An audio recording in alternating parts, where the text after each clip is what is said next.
And we're very delighted to have with us in the studio tonight Dr. Scott Woodard, who is the conductor tonight of the Butler Philharmonic Orchestra. Dr. Woodard, very welcome. It's good to see you.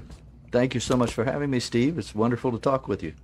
Now, I'd like to talk a little bit about the program that you're going to be conducting tonight, but before we do, just a little bit about your career, because you conduct not only the Butler Philharmonic Orchestra, but also the West Virginia State Philharmonic Orchestra. You've conducted around the United States, and I notice as well that you've conducted in Italy and Florence, in Italy and Russia, and you conducted the Florence Chamber Orchestra. Tell us a little bit about your work with the Florence Orchestra. It's a wonderful orchestra. I went there nearly 2 years ago as part of a conductor exchange, and had the opportunity to conduct a wonderful program of Mozart, Mozart Symphony No. 40, the great G minor, and it also happened to be brass week there. And little known fact, I'm a brass player. Way back in the day, I was a trumpet player.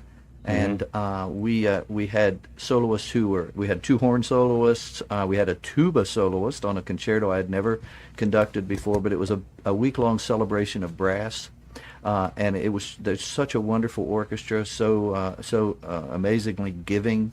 I had a wonderful experience there. I hope to go back. Well, that's terrific. I notice also that you are a teacher, and Yes. You're on the faculty. Where are my notes here? You're on the faculty of the West Virginia State University. Tell us about your work in education, because I noticed that you're very dedicated, from the notes that I read, to helping young people, not just musicians, but young people in general, to learn to love classical music, and it's so critical. Yes, indeed. I mean, despite my youthful good looks, I have been teaching 39 years. I'm getting Wow. ready to start my Wow. 40th year of teaching at all levels of education. I began in the public school system as a high school band director before I made the jump to higher education about 20 years ago.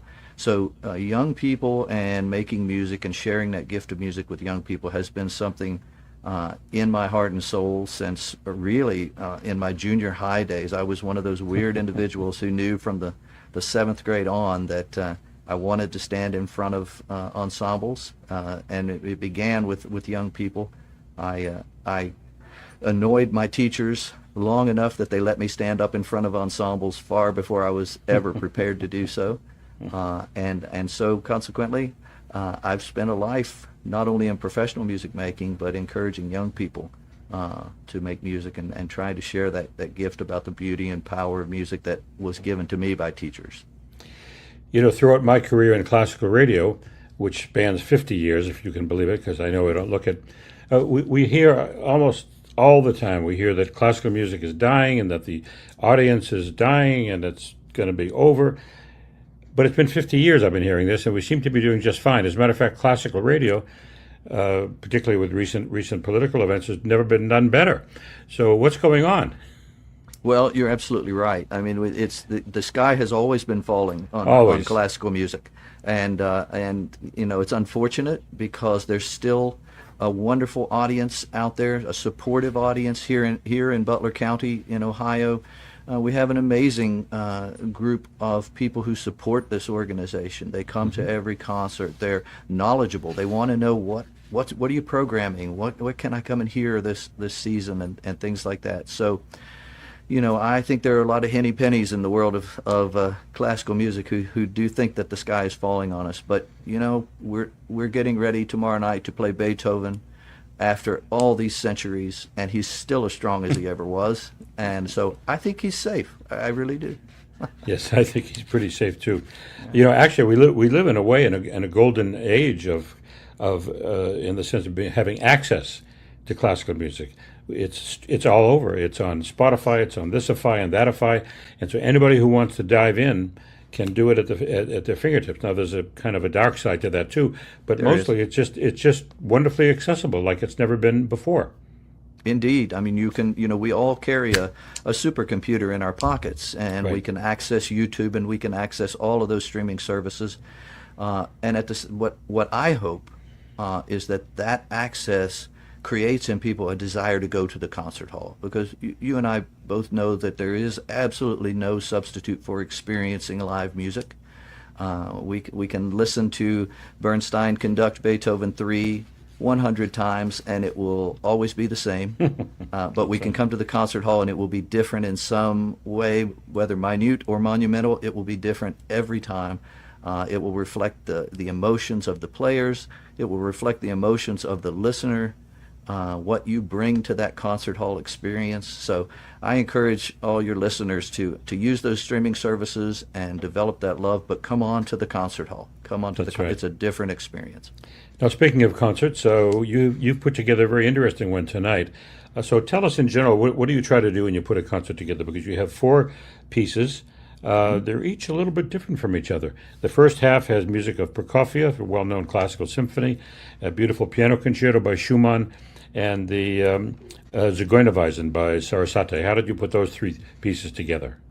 You know, most of the time, I like, in terms of programming, to find a way to make an arch that is overarching for not only a program itself, but for the season as well. And I like very much to have the soloists in place first, and then build a program that complements those soloists.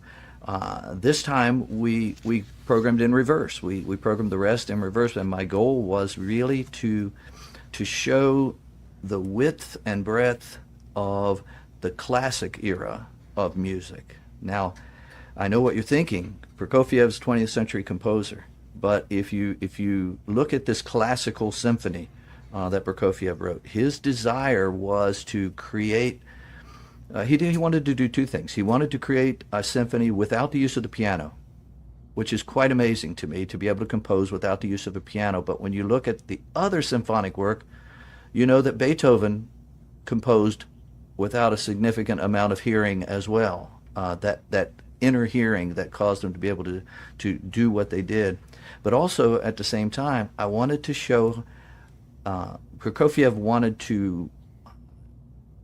to create a piece of music that had the spirit of Haydn, as though Haydn had lived into the current era. Very and interesting. He said, yeah, if Prokofiev had lived into the current era, he would have, or I'm sorry, if Haydn had lived into the current era, he would have still sounded like Haydn, but he would have learned something along the way too. Right. So we would have heard a Haydn with a 20th century twist, and that's exactly what Prokofiev is.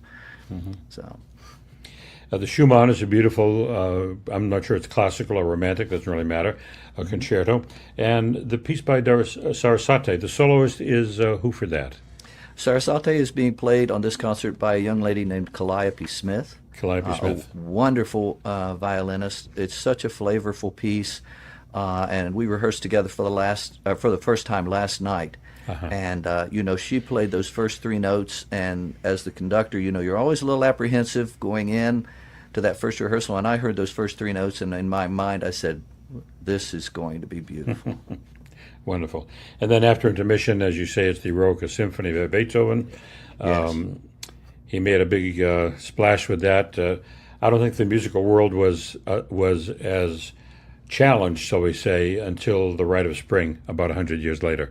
So it was a very epic moment in musical history. Indeed, it was. I agree.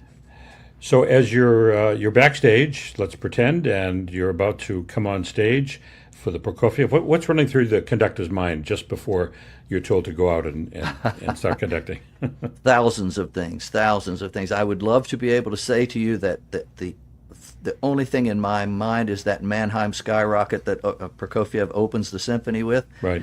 But that's running around in my mind, but also in my mind is silly things like Are the Lights Down? Has the concertmaster tuned the orchestra?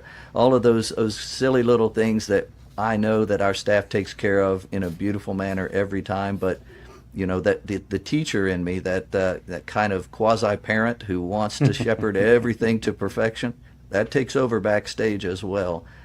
So I'm thinking about 1,000, perhaps 1,000,000 things all at once, and but all of that really with the soundtrack of Prokofiev in my head. Well, Dr. Woodard, thanks for your time. I know it's going to be a wonderful concert. Go out there on that podium and really rock the house. Thank you so much. It's been delightful talking with you. Thank you.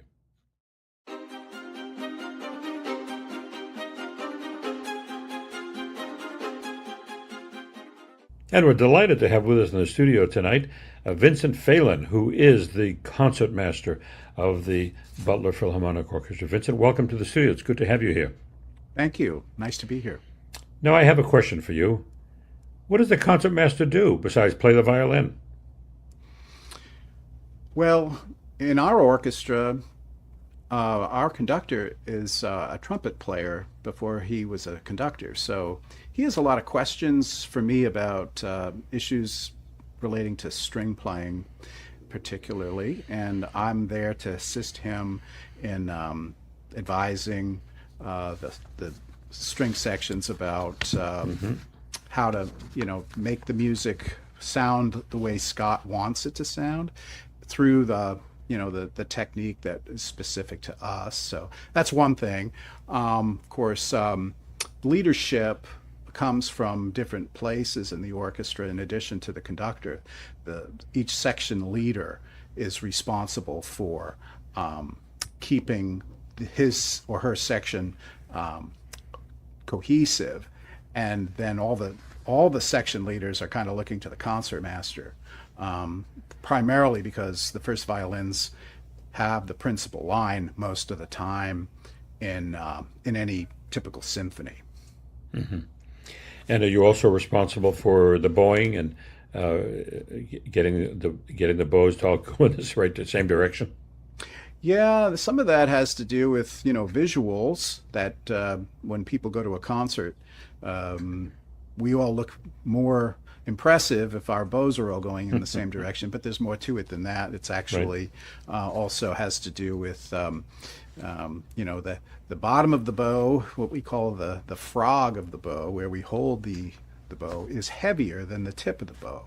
Mm-hmm. So we get different sounds out of what part of the bow we're playing in. So it's not just the direction of the bow, it's also where in the bow we are playing. And that's another part of the leadership, is that the section players are looking to the principals to play in the same part of the bow, so we have a cohesive sound. Mm-hmm. Now, you've been playing the violin for many, many, many years, but one teacher that you've had quite a few teachers, but one jumped out at me, and that's Dorothy DeLay, who's one of the most famous violin teachers in the world. Was that at Juilliard? No, it was at the University of Cincinnati College Conservatory of Music. Miss DeLay would come there several times each semester, and I would be privileged to have lessons with her, in addition to a weekly teacher who was her assistant. Mm-hmm. Now, you also teach at the God's Bible School in college. Where is that, and what actually do you teach there? Well, I'm an adjunct violin professor there, and that school is located in an area of Cincinnati called Mount Auburn. It's an older community, and God's Bible College is just about 125 years old, so it's been around a long time.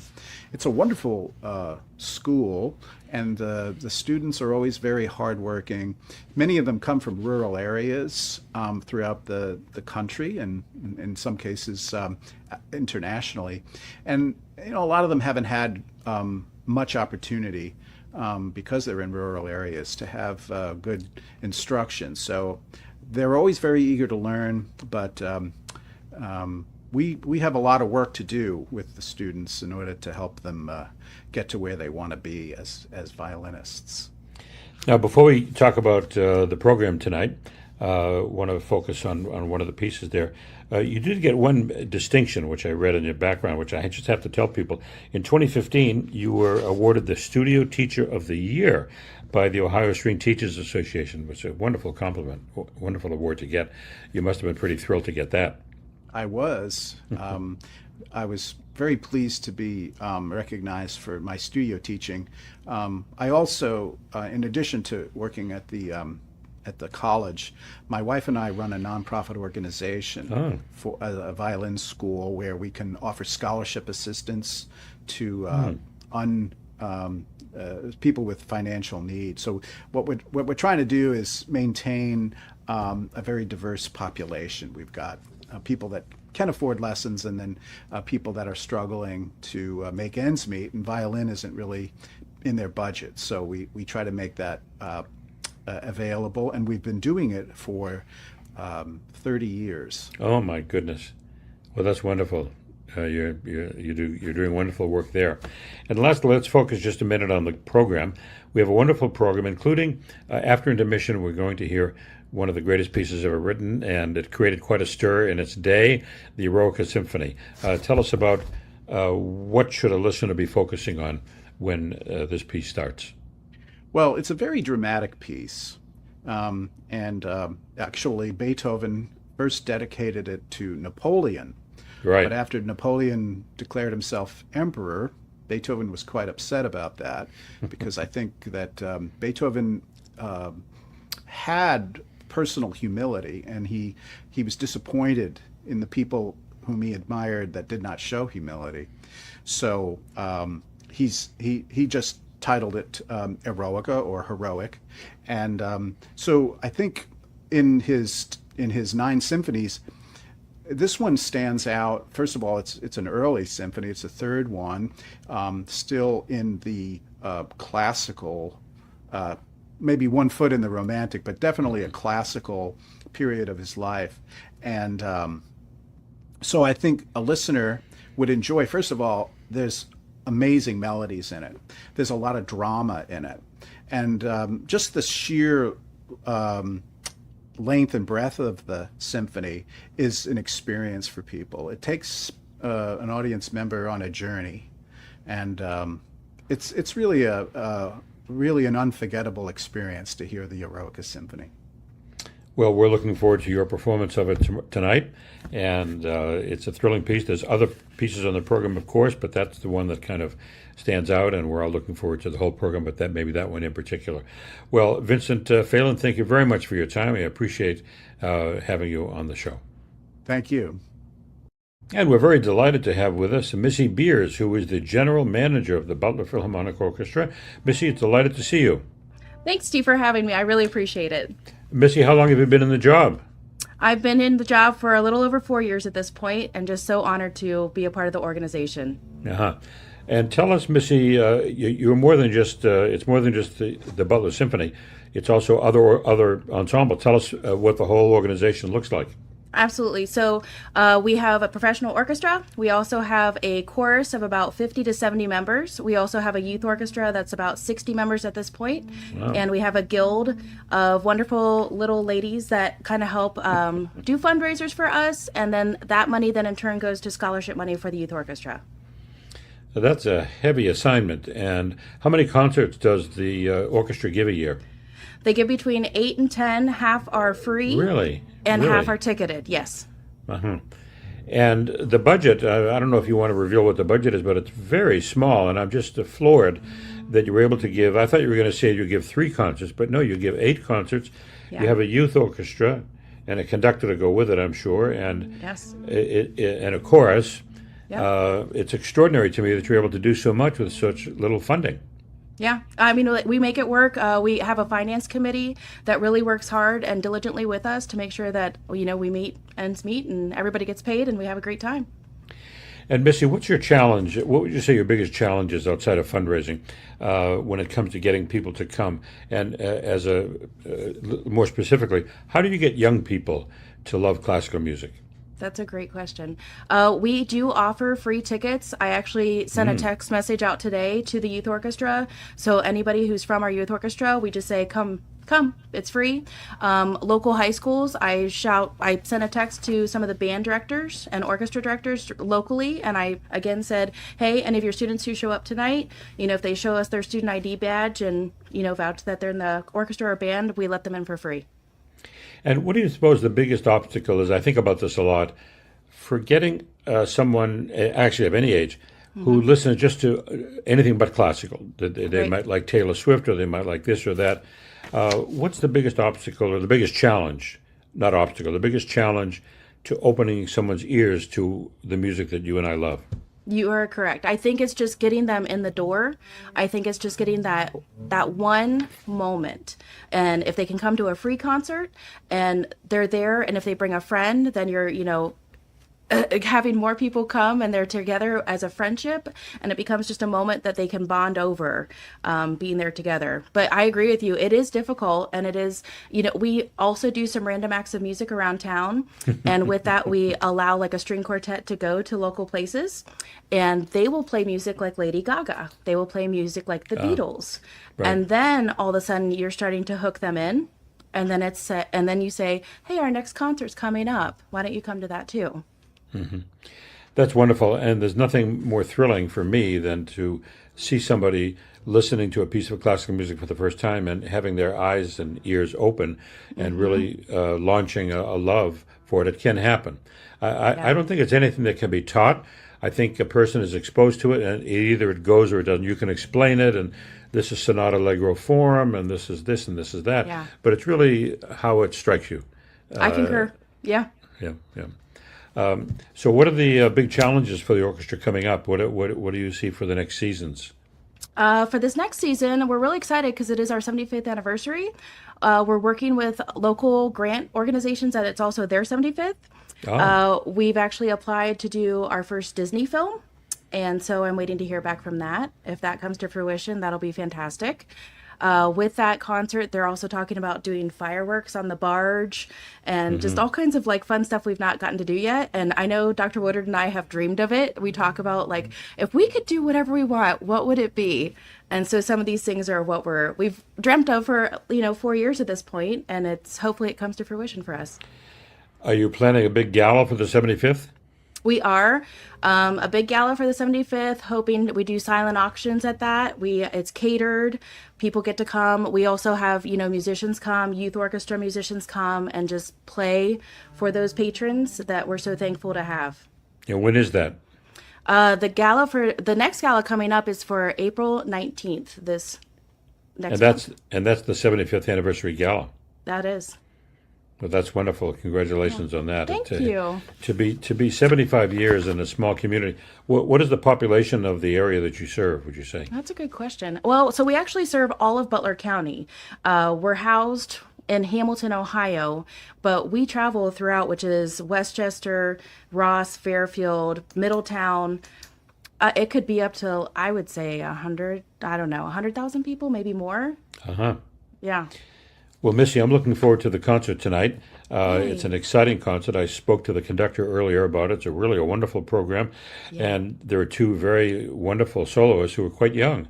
They are. They are. That's right. Honestly, they are incredible. I heard them for the first time last night, and I just kind of sat back and I started going, "Are you kidding me?" And they are 13 and 14. That's right. So exciting. Well, Missy Beers, it's been wonderful talking with you. I wish you the best of luck with the gala. I hope you raise $1 million. And I'll look forward to this concert tonight. Thank you so much for coming by. Thank you, Steve. Take care.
you.